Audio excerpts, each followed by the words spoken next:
Hello and welcome back to the channel. Got a video for you guys today. It's another meta report because a new week means we have Ursa Day's Pocket Weekly, which has a ton of players, like 1,000+ players. So we're going to get a lot of new meta deck data coming in to Pokemon TCG Pocket. And this week was very interesting. I think we're going to be seeing a lot of new moves, a lot of shifts in the meta. And one of the largest shifts that I think that we're starting to see is that the Pikachu EX decks are starting to go down. Yes, that is right. Pikachu EX is starting to be countered by certain decks, and the metagame is actually starting to become more of a rock, paper, scissors type of game. Certain decks will beat certain decks, and it's just all kind of now coming into a circle. So let's go ahead and talk about what happened at this weekly. So taking a look at the weekly, we can see that Mewtwo EX and Gardevoir were the top three decks to win, but coming in fourth place was a Charizard EX and Moltres EX deck. That's huge. And then in fifth place, it was an Arcanine with Charizard mix, and then it was Pikachu hitting sixth place.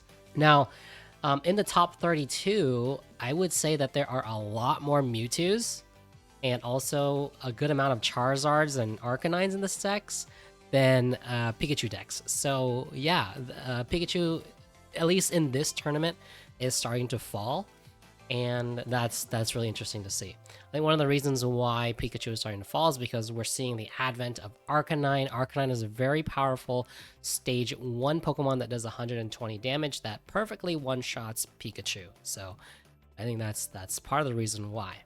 And now, something else to note in this tournament is that 17th place, Fangar 99, we got a Mewtwo and Greninja deck making some moves. So that here is a very interesting deck. This could have just been piloted by a really good player, but the fact that we are seeing a completely new deck here is very, very cool. I want to see more cool decks like this shaping up the meta. So we're definitely going to take a look at this and see what the deck list looks like in just a little bit. And then 32 at the 32nd place, we see one Starmie EX and Articuno EX a deck being played here. We have a Articuno EX and Greninja deck here over here in 13th place, so that's also pretty interesting and pretty cool. Let's go ahead and then take a look at the data that has been gathered in the past week for Pokemon TCG Pocket. So let me just go ahead and refresh this. So we can still see that, win rate S tier is still Mewtwo and Pikachu EX, probably because they are very popular and they are the ones with the highest win rates and just in general just taking tournament wins. But in B tier, we kind of had some shifts. We have Charizard, Blaine, Articuno, and Arcanine. And that rock, paper, scissors that I was talking about, it kind of revolves around these 5 decks. Not really Blaine, but Blaine is still really good. But there's a rock, paper, scissors kind of phenomenon going on. So this phenomenon is the fact that Arcanine kind of beats Pikachu. Pikachu beats Starmie. Starmie beats Charizard. Charizard beats Mewtwo. And it kind of goes in a circle kind of like that. And Mewtwo beats Arcanine. Charizard loses to Pikachu and Starmie though, so it's not really like a full circle RPS kind of system, but yeah, the fact that Charizard has a very strong matchup into Mewtwo is really good. Basically, as soon as Charizard gets set up, there's nothing Mewtwo can do. As soon as you get a Charizard EX online, it's pretty much over for the Mewtwo deck. And then same thing with Arcanine. I think Arcanine versus Pikachu, once you get your Arcanine set up with some smart play, you just pretty much take out all of the Pikachus, and Zapdos gets taken down with just a Giovanni combo. So that's kind of what's going on here. So I kind of think that these decks are going to rise up in the tier list soon, maybe get bumped up to A unless we see more wins coming out of these decks. So definitely keep an eye out for that. I think that is what's going to happen sooner than later. Now in the C tier, we have the Weezing deck. This is the Koga deck with Arbok. This is a very solid deck, solid single point deck that does really good damage, especially Weezing being able to be Koga'd. So this one is seeing some decent success. And then we have the Articuno here. I'm more interested in the Greninja Articuno list, which is this list here. It's currently in D tier, but that's presumably because not very many people are playing this list, and it's just not very popular, so it's not taking those wins. Those win rates aren't really going up in the Limitless TCG website.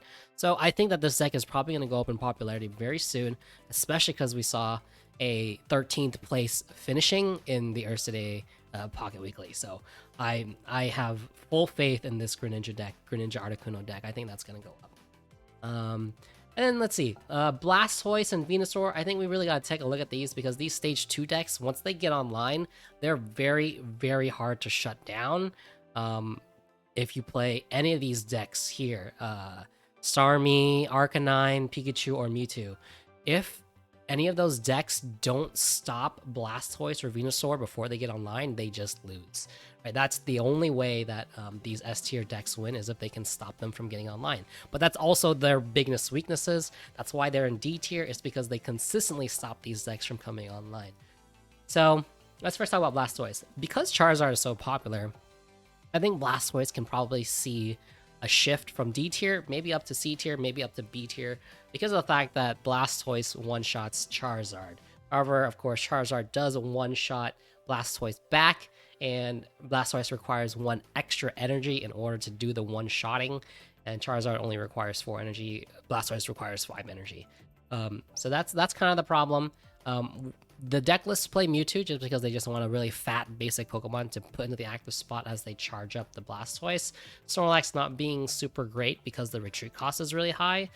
So if you go against a mirror match, like against a Charizard, if you go up against a stage 2 mirror match, I should say, and I shouldn't even call it a mirror match. If you go against another stage 2 deck like Venusaur or Charizard, and you put a Snorlax in the active spot, it allows your opponent to charge up their stage 2 Pokemon, and then Blastoise just loses. So I think that's why Blastoise is probably a little bit lower on the tier list, along with Venusaur, because of the fact that they just get one shot by Charizard, and Charizard only requires 4 energy, and it has access to Moltres, which accelerates fire energy based off of coin flips. But I mean, statistically, 50% of the time you're generating more energy than Blastoise and Venusaur. So that's why Charizard, I think, is the better stage 2 deck out of Blastoise and Venusaur. But I still think they're pretty good, and I think they could be bumped up to C tier soon enough if people actually just want to, try to give them a chance to play. We have Machamp here. I think Machamp stage 2 deck does 120 damage. It is pretty decent into the meta. 120 damage is really good because it one-shots the Pikachus and the Starmies as well with the Giovanni, but it struggles against the Mewtwo's and the Charizard EXs and the Arcanines, because they have 150 HP and the Charizard has 180. So hitting that benchmark is pretty hard without some extra support from like a colorless Pokemon like Tauros or Kangaskhan. So yeah, that's tough. We see some Alakazam along with Weezing. Weezing as the stall here, and then Alakazam for the damage dealer. And the good thing about Alakazam and Coughing is that Alakazam only requires 1 psychic energy, so you can run a dual energy deck here. You shouldn't really get shafted by the RNG of the energy generation because it only requires 1 psychic energy, so that's a really good part about Alakazam. That's why you can run this, and it allows Weezing to be a really good pivot option and stall card. So that's why we're seeing some decent success with this, and I would love to see more people play this deck. I think this deck is very underrated right now, especially if stage 2 decks start being more popular. Alakazam is going to do a lot of damage to those Charizard decks and the Mewtwo decks. Well, I take that back against the Mewtwo because Mewtwo discards 2 energy. But yes, if you can get into a position where you can attack them when they are fully energized, then yeah, Alakazam is doing a lot. So, moving on, I think we have our Lapras here. Again, these gimmick Misty decks, I really don't think there's anything worth talking about it. They're very gimmicky. They just try to win on turn 1. If they don't win on turn 1, then they just lose. Dragonite is still doing pretty well. Again, the list here is the Coughing list, using Weezing as a stall. So that one is still interesting. And then we have Marowak and Executor still in D tier. Fortunately, because Marowak is just too RNG dependent, as well as Executor is very RNG dependent, but it can get online pretty quickly. And then we actually see Gengar is entering into the meta now as an E tier deck, but maybe that's just because it's new and people are starting to play it in tournament. So this is the Gengar deck. So we have Sleep, Hypno, with 2 Farfetch'd and then a 2/2/2 line of the Gengar EX. This is a very interesting list. Presumably, we're just trying to stall with the Sleep, although this is not a consistent Sleep. It is a coin flip Sleep, but you can activate it from the bench, which is pretty cool. And I guess we're running Farfetch'd in order to just put on some early pressure, but I think that it would probably be better to put in something honestly like a Mewtwo, a stage 1 basic Mewtwo in this deck, and have that stall. Because it has more HP, you'll be able to stall for more turns. So for me, I would make that revision over this. Although I do see some arguments for this. So Farfetch'd could set up some math for Gengar EX to take out some knockouts. Hitting for 40 allows you to take some knockouts on the birds as well as on Pikachu. So there's some merit to that. If you add in a Giovanni, that gets you to the 150 HP benchmark, which helps you against the Mewtwo and the Arcanine. I think that the problem here, though, is the Charizard's at 180 HP, so it requires 2 Farfetch'd slaps, but getting off 2 slaps is a tall order, so don't know if that's going to be quite viable. But now that I think about it, I kind of see the point in Farfetch'd over something like just trying to charge it up with Mewtwo EX. Or sorry, not Mewtwo EX, just regular Mewtwo. Because yeah, Gengar's attack is not very strong. It only hits for 100. Now Wigglytuff and Melmetal, we kind of already chat about these decks. Yeah, they're kind of in the E tier right now because they're very interesting decks. They don't really do that much damage, and they just rely on sleep and paralysis to take games. So that's why inherently they're just inconsistent decks. That's why we're not seeing them high in the tier list. And then Melmetal. Unfortunately, Melmetal does seem like a good card, but it just struggles against the Mewtwo matchup. So that's kind of the weekly roundup for the tier list currently. So let's go ahead and head on over back to Ursuday's Pocket Weekly number 4, where I wanted to take a look at the differences in the Pikachu decks. So the biggest difference in this Pikachu decks is that I'm seeing a lot more Raichus being played in Pikachu. So we had 1, 2, 3, 4 Pikachu Raichu decks in top 32, and I think it's also 4 Zebstrika decks. Yep, 1, 2, 3. Yep, 4 Pikachu Zebstrikas, and then 1 Pikachu Electro deck in the top 32. So I think we're seeing a not even a resurgence, just a surgence of Pikachu Raichu, because Raichu is an interesting card that allows it to one-shot the 150 HP Pokemon. So Arcanine EX, right, which is making moves in the meta, as well as Mewtwo EX. Mewtwo EX has 150 HP. So with a Giovanni combo, this card is able to take out Mewtwo EX. And then with Zapdos, sorry, not Zapdos. Well, Zapdos and all the other legendary birds, they get one shot by Raichu. So in the mirror match, I think this is an interesting card. I'm seeing that in this list there is no Giovanni played, so I'm not sure how they go against the Mewtwo decks. Let's take a look at some other lists here. So this list also does not run any Giovannis. So I'm very curious to know why these guys don't run Giovanni. Okay, this one does run 1 Giovanni, and so that's what I was thinking. Like at least 1 Giovanni would make sense so that you can one-shot, the Mewtwo's and the Arcanines. But these are the decks that kind of did worse in the tournament, and this is the deck list that did better. So, very interesting to see. I am very curious to see how this deck played against Mewtwo EX or against the harder matchups, I should say. Oh wait, never mind. This list did play a Giovanni.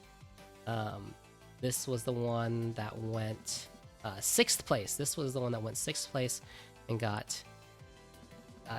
had a Giovanni in it. So There we go. Okay, there, at least one Giovanni to take out Mewtwo EX, I think is essential. So there's that. And then taking a look, let's take a look at some of these Charizard lists. I think these are standard Charizard lists. Yep, 2/2 line.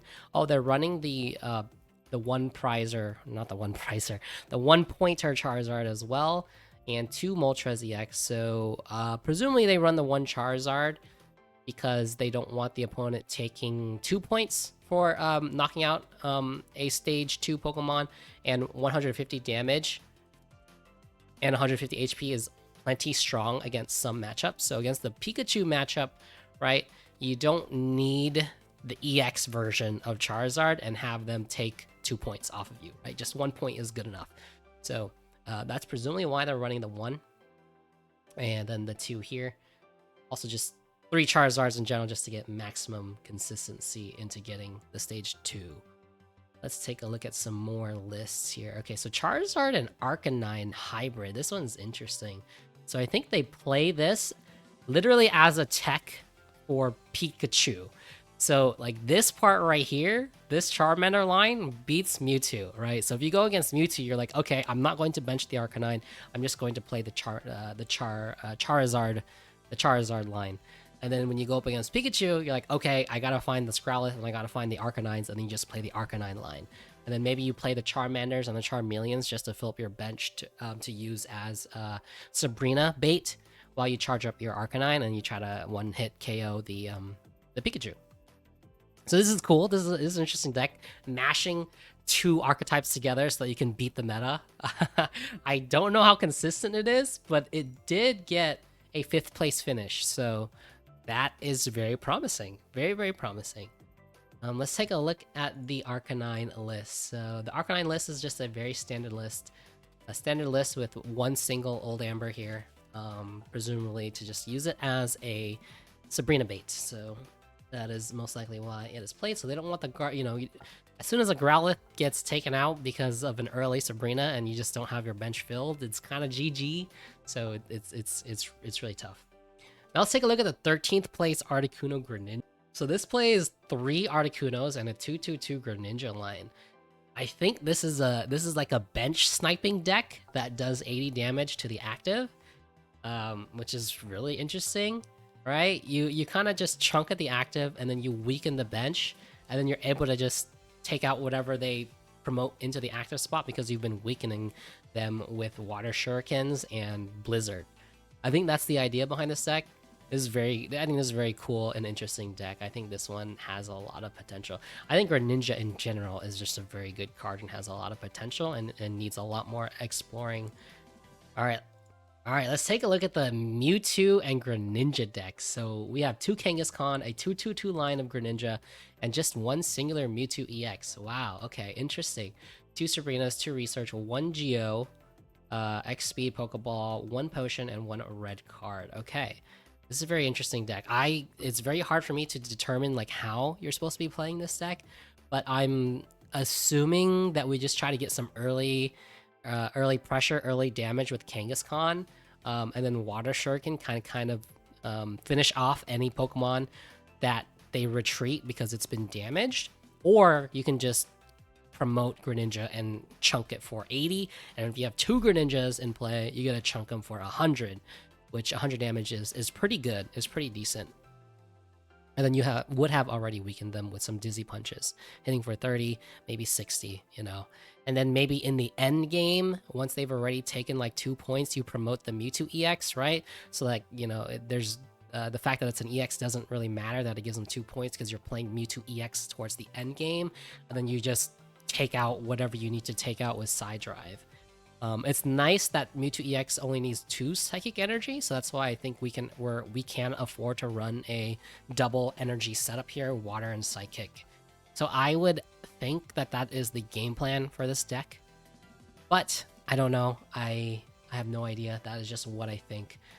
If Fangar99 has a Twitter or anything like that, I would love to ask him how he game plans this deck. So. Alright guys, well that's pretty much all I got for you guys. If you guys like this type of content, leave a like, hit the subscribe button. That lets me know you guys like this and I'll keep doing it. And until next time, I'll see you guys later.